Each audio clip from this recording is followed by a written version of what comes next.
এটা হচ্ছে Abu symbol temple. এটা তৈরি করেছিলেন দ্বিতীয় রামাসিস খ্রিস্টপূর্ব 1279 থেকে 1313 অবধি উনি রাজত্ব করেছিলেন। সেই সময়ে উনি এটা তৈরি করেছিলেন। উনি কিছু যুদ্ধে জয়ী হওয়ার পর এই মন্দিরটা তৈরি করেছিলেন। যদিও এই মন্দিরটা ভূমিকম্পের ফলে কিছুটা ড্যামেজ হয়েছে, তবু এখনও যথেষ্ট ভালো হয়েছে। আর এটা হচ্ছে লেক নাসের। এটা হচ্ছে পৃথিবীর মধ্যে সবচেয়ে বড় আর্টিফিশিয়াল লেক। নীল নদের উপর মানে ব্রিজ তৈরি, এই ব্যারেজ তৈরি হওয়ার পর এই লেকটা সৃষ্টি হয়েছিল। আর এই যে মূর্তিগুলো দেখছেন, মূর্তিগুলোর মধ্যে একটা মূর্তি ওই ভূমিকম্পের ফলে একটু ড্যামেজ হয়েছে, বাকিগুলো অবশ্য ঠিকই আছে। এগুলো প্রায় 65 ফুট মানে দীর্ঘ। আর এই মন্দিরটার বিশেষত্ব হচ্ছে মন্দিরটা তখনকার দিনে এমনভাবে তৈরি হয়েছিল যে ওই 22শে ফেব্রুয়ারি উনি অভিষেক মানে রাজ্য অভিষেক করেছিলেন। যার জন্য ওই দিন সূর্য উঠলে পরে প্রথম সূর্যের আলোটা ওনার মুখে গিয়ে পড়ে, এবং সেই ইয়েতেই একটা উৎসব হয়। আমরাও অবশ্য সেই এটা দেখবো বলেই ওনার ওখানে গিয়েছিলাম। এই মন্দিরের ভেতরটা বুঝতে পারছেন, দেখেছেন ওনারই সমস্ত ওই ইয়েরই চিত্রগুলো আঁকা রয়েছে। এত পুরনো, প্রায় 4000 বছর আগের, কিন্তু এখনও এগুলো পুরোটাই প্রায় আছে। কিছু কিছু ইয়েতে রঙও দেখা যায়।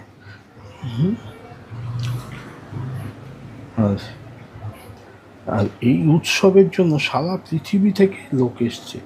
তবে এখানে সবচেয়ে যে জিনিসটা আমি দেখলাম, সারা পৃথিবী থেকে যদি এখানে দেখার জন্য 3000 লোক এসে থাকে, তবে তার মধ্যে অন্তত 1000 1 থেকে 1500 বাঙালি মানে কলকাতার লোক গিয়ে ওখানে উপস্থিত হয়েছিল, যে আমিও তাদের মধ্যে একজন ছিলাম। এই আমরা মন্দিরের ভেতর ঢুকে এসেছি, কারণ প্রচুর লোক তো লাইন দিয়ে দিয়ে আস্তে আস্তে যাচ্ছি। তবে আমরা ওটা দেখতে পেয়েছিলাম, সেটাও আমি দেখাচ্ছি। আগে ওই লাইন এগোচ্ছে এবং যতটা সম্ভব আমি পারছি ওনার মন্দিরের ইয়েটাকে, এই মূর্তিগুলো ভেতরে কিভাবে তৈরি করেছেন সেটাই দেখানোর চেষ্টা করছি। এই হচ্ছে ওনার মানে উনিও দেবতার সাথে ওনার বিগ্রহটাও রয়েছে। আমি এইবার মানে আস্তে আস্তে আমাদের লাইনটাও এসে গেছে। ঠিক ওই সময়ে আমরা ওখানে গিয়ে পৌঁছেছিলাম, সেটাও আমি আপনাদের দেখাবো।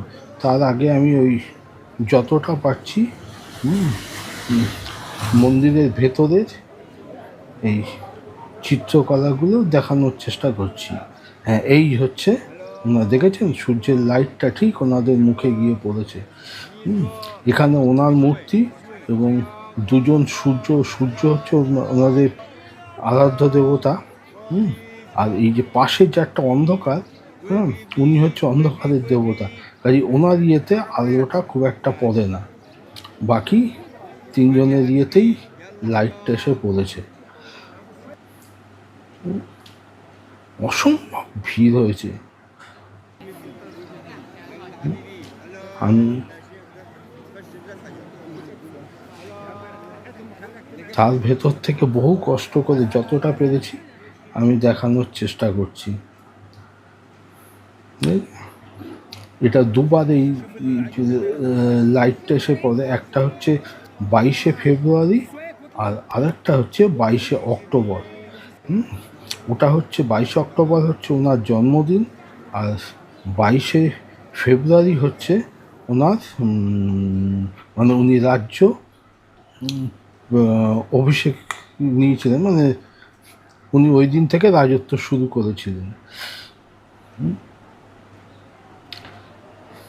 এইবার আমি মন্দিরের ভেতরটা দেখেছি, এই যে মূর্তিগুলো এত বড় বড় এবং কিভাবে এগুলো তৈরি করেছে, এটাই সবচেয়ে দেখার মতন।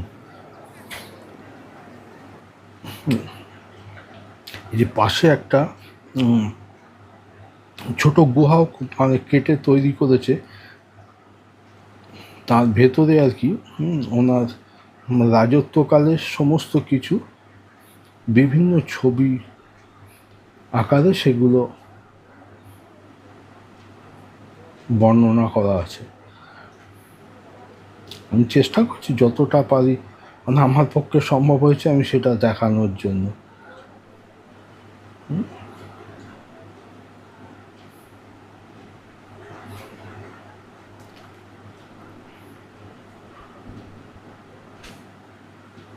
এই দেখুন, ওই যে রাজার মূর্তি এবং বিভিন্ন ইয়ে,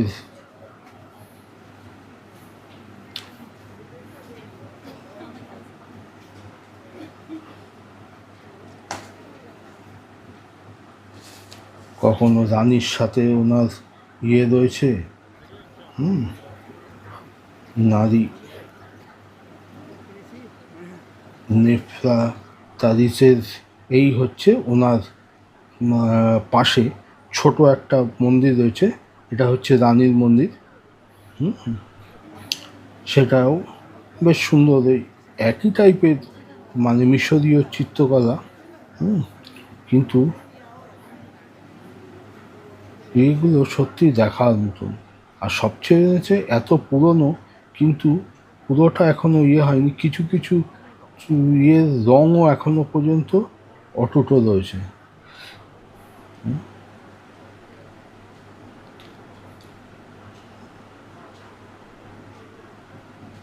আর এখানে রানীর সাথে ওনাদের দেবতা হ্যাথরাসের ইয়েটাই বেশি এখানে তুলে ধরা হয়েছে।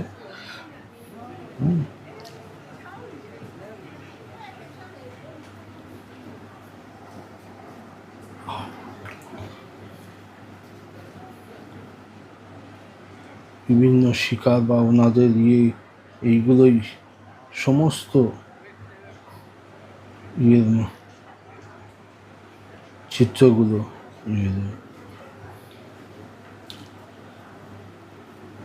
আর এই মন্দির দুটি আর একটা বিষয় হচ্ছে ওই নাসের লেকটা হয়েছে আপনার নীল নদের ওপর ওরা যে ব্যারেজটা তৈরি করেছে, সেই জল স্টোরেজেই এই লেকটার উৎপত্তি। এবং ওই যে দূরে যে ইয়েটা দেখতে পাচ্ছেন, আগে নাকি মন্দিরটা ওইখানে ছিল, ইউনেস্কো থেকে এবং ওই জলে ডুবে যাচ্ছিল বলে ইউনেস্কো থেকে এই মন্দিরটা ওখান থেকে এইখানে শিফট করেছে, কিন্তু হলেও সেটা এত সুন্দরভাবে এখানে নিয়ে এসছে যে কিছু বোঝা যায় না।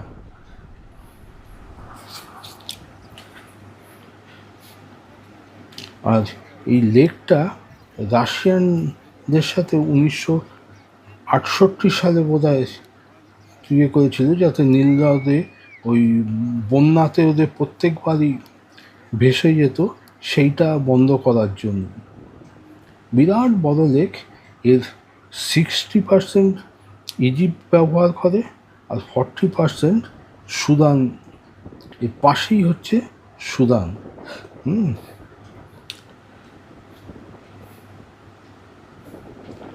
আর এটা হচ্ছে ওই মানে সাহারা মরুভূমির ভেতরেই তো এইগুলো পাওয়া গেছে, এই হচ্ছে সেই সাহারা মরুভূমি, দেখতে পাচ্ছেন। তবে এখন দেখলাম কিছু কিছু জায়গায় মিশরীয়রা ওই জল দিয়ে দিয়ে এই ডেজার্টের ভেতরই বিভিন্ন ধরনের ফসল বা চাষের জন্য আস্তে আস্তে উপযোগী করছে, দেখেন এই যে এই রিজার্ভারের জল এখানে দিয়ে দিয়ে মরুভূমির মধ্যে ওরা ফসল উৎপন্ন করছে। আমি এটা এখানেই শেষ করছি, পরে অন্য জিনিসগুলোও আপনাদের দেখাবো।